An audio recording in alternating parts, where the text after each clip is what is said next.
Goeiedag, welkom by hierdie week se koffiekuiers.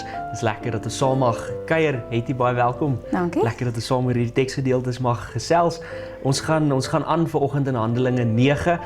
Ons gaan Neil het laasweek oor Saulus se bekering gepraat en ons gaan nou 'n bietjie aan met Saulus se storie en spesifiek waar hy nou in Damaskus gaan preek vir die mense daar. So ja, Hetty, sal jy sommer vir ons lees? Ek lees vir ons uit die 1983 vertaling.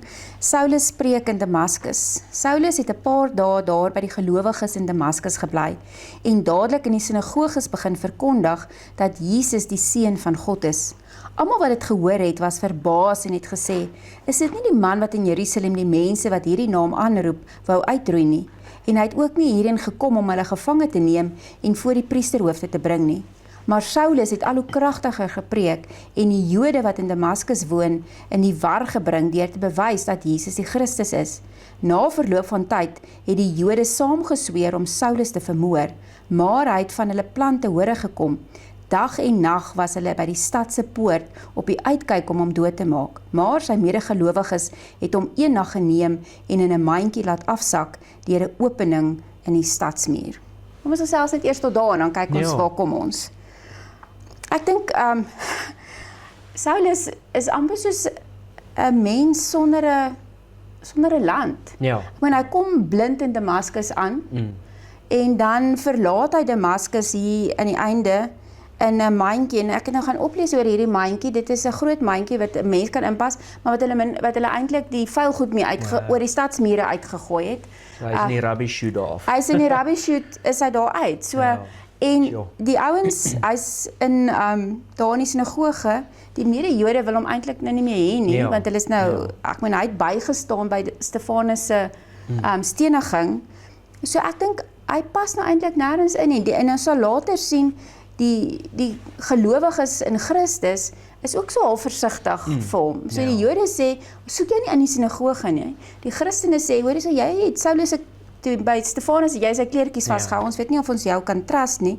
So ek dink Saulus is so half, is 'n raw deal wat hy op hierdie oomblik het. Ja, en dit moes vir hom moeilik gewees het. Ek bedoel, hy was op pad, hy het briewe gehad van die priesterhoofde om die Christene te gaan vervolg. Ja. So die mense in die sinagoges het geweet wie hy is. Hulle het geweet, hier kom 'n Jood van al die Jode, hy gaan nou hierdie Christene uitsort. En nou draai hy net so om en dit moes baie moeilik vir hom gewees het vir sy reputasie nommer 1.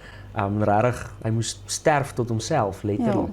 So en ek dink wat vir my nogal merkwaardig is dat Saulus sy persoonlikheid 100% behou. Dieselfde passie waarmee hy die Christendom vervolg het, is die passie waarmee hy nou Christus verkondig. So dit sê iets van sy menswees en seker hoekom God hom op die ouend ook geroep het en uitgekies het. Maar dit is ek by hierdie stadium kry hom eintlik regtig jammer. Ja. En dis nogals interessant. Ek het ook daaraan gedink want ek dink baie, of as ons vandag hoor mense wat nie gelowiges was nie, hulle kom tot bekering, dan hoor ons ook nie hulle sluit nou by 'n kerk aan en dis dan baie keer dit. Maar Saulus, hy gaan sommer en dadelik begin hy preek en goed en daar was ook 'n tyd wat ons in Galasiërs lees, hy het nie dadelik, hy was in Damaskus gewees, toe hy vir 3 jaar in Arabië en toe gaan hy weer terug Damaskus toe. Maar hy was dadelik aan die brand en het uitgegaan en begin preek en dit, soos hy sê, dit sê baie oor wie hy is, sy identiteit het nie verander nie, maar wie hy in die Here is het verander. Dit is interessant daai, dis Galasiërs 1 wat hy wat sê hy was vir 3 jaar in Arabië, want hy sê ook hierdie evangelie wat ek verkondig kom nie van mense af nie, dit kom van God af. So dit is die ontmoeting met God op die pad na Damaskus met Jesus, maar dan ook definitief die 3 jaar en ons is nie seker wat daar gebeur het nie. Hy getuig maar net daarvan, maar iewers is hy in die woestyn. Een van die kommentare sê hy kry dieselfde opleiding as wat Moses gehad het, wat in die woestyn, Moses was nou 40 jaar daar, maar vir 3 jaar wat hy daar, ons weet nie presies, hoe hy wat daar gebeur het nie, maar vir 3 jaar wat hy dalk instudeer, want ek meen, hy was 'n goeie student, hy het onder Gamaliel geswat, hy was 'n fariseer, ons lees mos in Filippense hoe hy daai CV wat hy van hom gee, so Paulus is nie die tipe ou wat in die sendingveld ingaan sonder om voorberei te wees nie, so iewers moes hy homself gaan voorberei het om in te gaan. Ons het, toe ek op universiteit was, het ons by Jan van der Walt klas gehad. En Jan van der Walt het altyd gesê, as jy jouself wil beskikbaar stel om op die sendingveld te gaan, dan moet jy die heel bes voorbereide persoon wees. Jou Grieks moet die beste wees, jou kennis van die Bybel moet die beste wees. Hy het altyd gesê, jy kan nie 'n halfgebakte persoon in die sendingveld insien nie. My, en dis nou 'n absolute veralgemening is dat mense baie keer in sendingwerk gaan doen, maar dan doen hulle 'n kursusse hier of wat ook al, en dan gaan doen hulle. En sê van, Jan het altyd gesê, nee, want jy moet jouself kan verdedig, jy moet kan praat en redeneer en die Grieks aanhaal en weet wat daar staan. En dit lyk vir my of Paulus so sendeling was. Die beste van die beste, goed opgelei in die Joodse geloof, maar ook toe hy 'n Christen word, presies wat daar gebeur het. Ons het ook 'n proffie gehad wat hy het een keer iemand om die vraag gevra, maar moet jy om 'n dominee te wees, moet jy teologie swat? Toe sê hy, nee, jy hoef nie teologie te swat om 'n dominee te wees nie. Jy moet teologie swat om 'n Christen te wees. En elkeen van ons moet 'n student wees van die woord, of jy nou in bediening is of nie. Jy moet die woord ken en dit deel van jou lewe maak, want soos in 1 Petrus staan ons moet reg wees om 'n antwoord te gee oor die hoop wat in ons is. So mens moet altyd reg wees. En Paulus hierso sy prediking was so erg, die Jode kon nie met hom argumenteer nie, so hulle het oorgegaan geweld toe, want hulle kon hom nie op 'n intellektuele vlak kon hulle hom nie beat nie. En ek dink dit sê nogals baie, en dis 'n wake-up call vir ons as gelowiges. Ons moet weet wat in die Bybel aangaan. Ons het daai dag nogal daaroor gepraat, het ek en 'n lidmaat gepraat daaroor, dat hoe eintlik bederf ons is in 'n Suid-Afrikaanse konteks, dat mense, as die dominee nie opgedaag het nie, was iemand nie daar nie. As die dominee nie die Bybelstudie aanbied nie, is die Bybelstudie nie is dit nie regtig 'n Bybelstudie nie. En hoe mense vir 40, 50 jaar Christene is, maar sê, maar ek kan nog nie praat nie, of ek kan nie 'n Bybelstudie aanbied nie. Dan dink mens, wat het jy die afgelope 30 jaar gedoen? Jy kry dit van moedersmelk af in. Iewers moet julle nou al hierdie goed self kan doen. En ek dink aan die een kant is dit ons as dominees se skuld, want ons mother people, en ons gee nie eintlik vir mense die toestemming om te sê, maar gaan en doen dit. En ek meen, net hier oor kan die kerk, die Anglikane het die lay preachers wat hulle mense oplei en toelaat. En ek dink, eintlik is dit 'n tekort by ons, dat ons nie mense genoeg aanmoedig om te sê, maar swat en doen dit en leer dit en glo dat jy die kennis het, want baie het die kennis, maar hulle het net nie die selfvertroue daarvoor nie. Ja, ek dink dit is 'n baie belangrike ding. Okay, sal ons aanlees? Ja, ons lees aan daar by vers 21. Saulus spreek in Damaskus. Saulus het 'n paar dae daar by die gelowiges in Damaskus gebly en dadelik in die sinagoge. Nee, dis wat ek nou net gelees het. Sorry, 26. Saulus is in Jerusalem. Saulus het na Jerusalem toe gegaan en het geprobeer om daar by die volgelinge van Jesus aan te sluit, maar almal was vir hom bang omdat hulle nie kon glo dat hy 'n volgeling van Jesus is nie. Barnabas het hom egter oor Saulus ontferm en hom na die apostels toe gebring. Hy het vir hulle vertel hoe Saulus op die pad die Here gesien het en dat die Here met hom gepraat het en hoe hy in Damaskus openlik die naam van Jesus gepreek het. Saulus het toe oral in Jerusalem saam met hulle rondgegaan en openlik in die naam van die Here gepreek. Hy het ook met die Grieks sprekende Jode gepraat en met hulle geredeneer, maar hulle het hom probeer vermoor. Toe die gelowiges dit agterkom, het hulle hom na Caesarea toe geneem en hom daarvandaan na Tarsus toe weggestuur.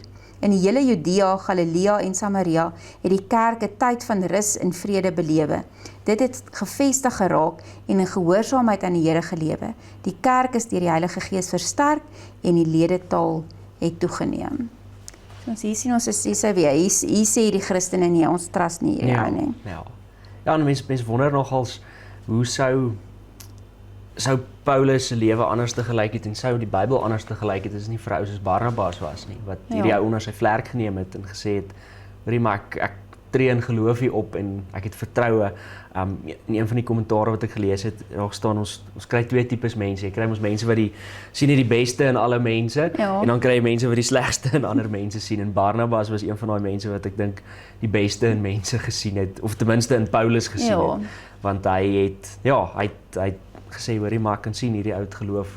Die Bybel sê nou nie vir ons presies wat daar gebeur het nie, maar die feit dat hy die Here vertrou het met Paulus, sê nogals baie van ons van sy geloof en hoe sy geloof impak op miljoene mense gehad het. So. Ja, en Barnabas is half die ou wat stil raak, wat ek meen dis nie een wat die ouens het ons baie van weet nie, Ja. maar hy was definitief 'n networker en Ja. die half die gom gewees, daai ou wat altyd die kalmte gebring het. Ek meen as Paulus en Markus aan mekaar spring, dan is dit ook Barnabas wat op die ouend sê, okay, kom ons raak nou rustig, en op die ouend is dit Markus wat vir ons evangelie skryf, so definitief het Barnabas op 'n manier met sy stil, rustige, vredemakende geaardheid 'n groot invloed gehad op die vroeë Christendom en op die kerk in geheel.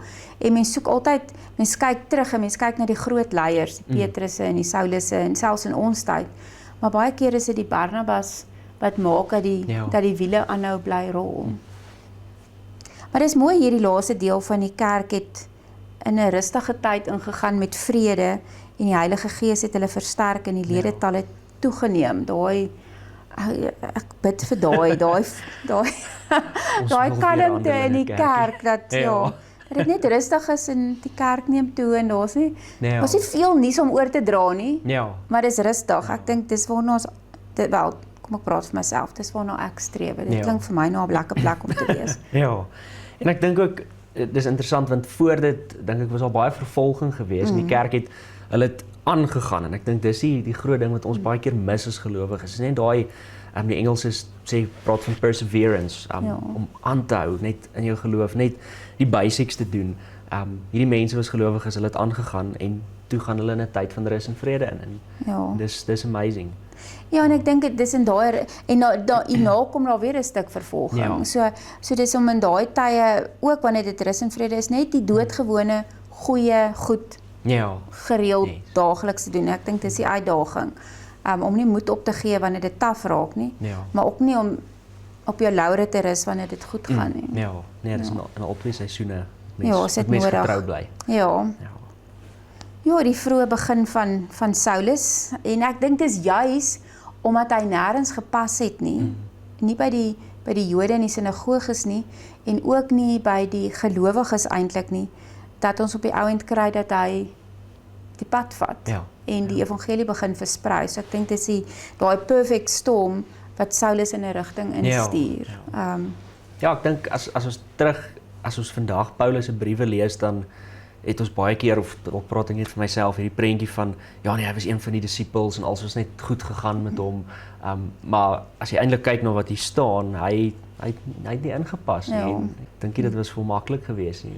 Nee, en as mens Paulus se briewe lees, dan sien mense dis eintlik een van die swaar goeters vir Paulus, is asof hy homself die hele tyd bevestig, ek is 'n apostel, ek is 'n apostel, ek is deel hiervan. Ek dink nie hy was ooit rarig gevoel hy hoort iewers te nie. En dalk is dit deel van die feit dat hy Christene doodgemaak het, is daai passie wat hom gedryf het om te probeer regmaak. Nie dat dit nodig was nie, maar ek dink dit is deel van die klip in sy skoen, dat hy aanhou beweeg het. Nee, en die Here gebruik enige iemand, hoe ook al ons persoonlikhede is, en ons talente is, en ons swakpunte is, hy gebruik dit alles. Ja, daar's 'n plekkie.